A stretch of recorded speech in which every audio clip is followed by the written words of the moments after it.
देखिए भाई, मैं पहले ही आपको वार्निंग दे दूं कि अगर आप वीडियो को छोड़कर बीच में से भागेंगे, लास्ट तक नहीं देखेंगे, तो आपको ये टॉपिक एकदम समझ में नहीं आने वाला है। हेलो दोस्तों, इस वीडियो में हम देखने वाले हैं चक्रवृद्धि ब्याज कैसे निकालते हैं, और वो भी एकदम सिंपल तरीके से। देखिए दोस्तों, मैंने यहाँ पर चक्रवृद्धि ब्याज का फॉर्मूला लिखा हुआ है, और इस पर दोस्तों हम लोग करने वाले हैं एक मस्त सा क्वेश्चन। तो चलिए दोस्तों, वीडियो को शुरू करते हैं। अब देखिए दोस्तों, चक्रवृद्धि ब्याज का फॉर्मूला पढ़ने से पहले हम लोग थोड़ा चक्रवृद्धि ब्याज के बारे में बेसिक जानकारी ले लेते हैं।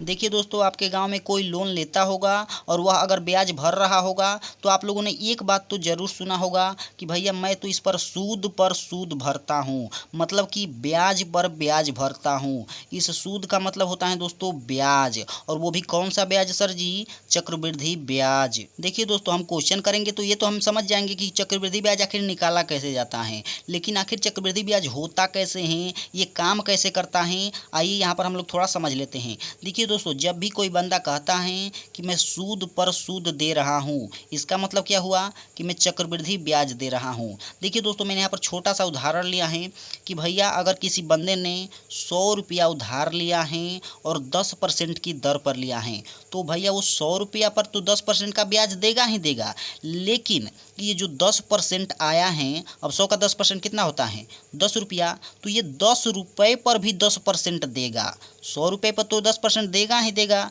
लेकिन इस 10 रुपये पर भी भैया आपको 10% देना पड़ेगा। और यही है दोस्तों हमारा चक्रवृद्धि ब्याज। मतलब कि दोस्तों, हम लोगों ने 100 रुपये पर तो 10% का ब्याज दे दिया, लेकिन ये जो ब्याज आया 10% कितना आया? 10 रुपया।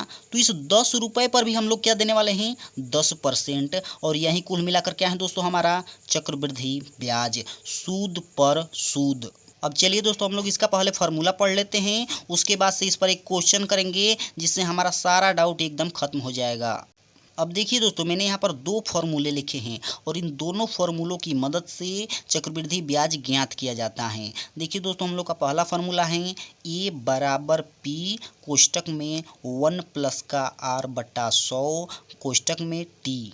अब देखिए दोस्तों, यहाँ पर ए क्या है, पी क्या है, अभी हम लोग देखेंगे। पहले एक बार इस फॉर्मूले को भी हम लोग पढ़ लेते हैं। अगला फार्मूला क्या है भैया? सी आई बराबर ए माइनस पी। ये हो गए दोस्तों हम लोग के दो सिंपल फार्मूले। अब बात करते हैं भैया कि यहाँ पर ए क्या है, सी आई क्या है, पी क्या है। देखिए दोस्तों, यहाँ पर जो ए हमको दिया है वो चाहे इसमें हो या फिर इसमें, ये दोनों क्या काम करता है दोस्तों? अमाउंट का काम करता है। अमाउंट मतलब दोस्तों मिश्र धन। ए बराबर क्या हो गया दोस्तों हम लोग का? मिश्र धन कहिए या फिर अमाउंट कहिए, बात एक ही है। अब देखिए दोस्तों, अगला है हमारा आर। आर का मतलब होता है दोस्तों रेट। रेट यानी कि दर।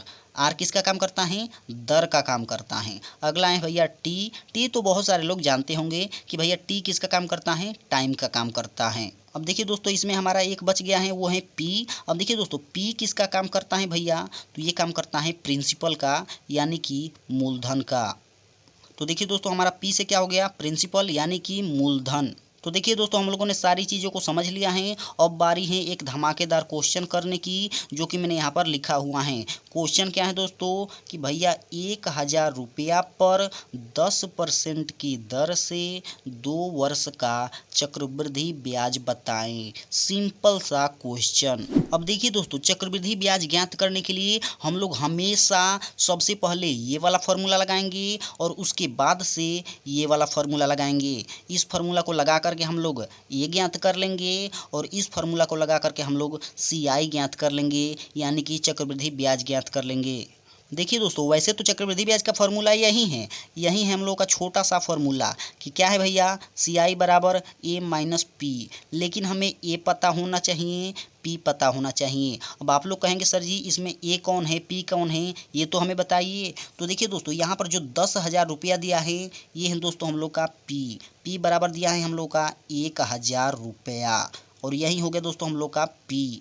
अब देखिए दोस्तों, इसमें 10% दर दिया है, मतलब कि आर बराबर हमको कितना दिया है 10%, और टी बराबर कितना दिया है तो भैया 2 साल। तो मैंने लिख दिया टी बराबर 2 साल।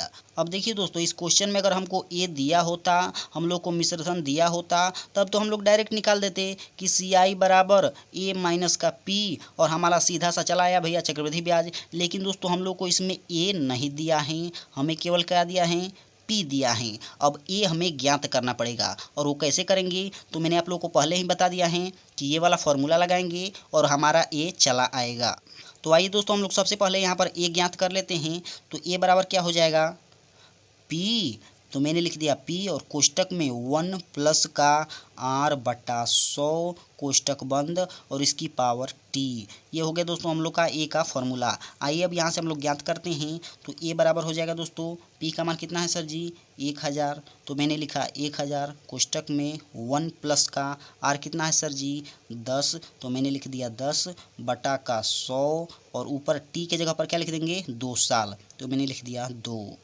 अब यहाँ से दोस्तों इसको सोल्व करेंगे तो क्या हो जाएगा ए बराबर 1000 कोष्टक में इसका हम लोग गुणा कर देंगे इस तरफ, तो कितना हो जाएगा 100 प्लस का 10 बटा का 100, और कोष्टक बंद इसकी पावर हो जाएगा 2।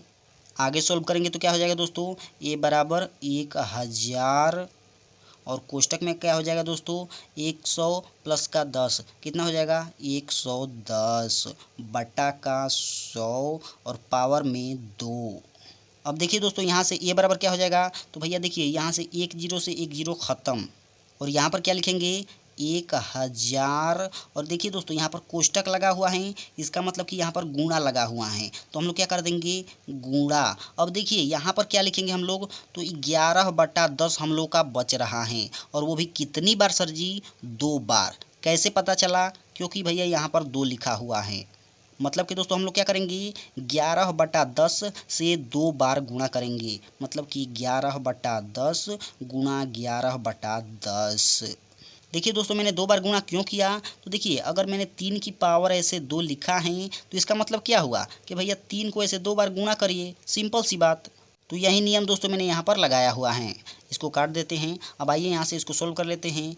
10 से 10 ख़त्म, यहाँ से ए बराबर क्या हो जाएगा दोस्तों हमारा 10 गुणे 11 गुणे 11, यहाँ से हो जाएगा दोस्तों 11 गुणे 11 होता है 121, और एक ज़ीरो लगा देंगे। ए बराबर कितना चला है दोस्तों 1210 रुपया।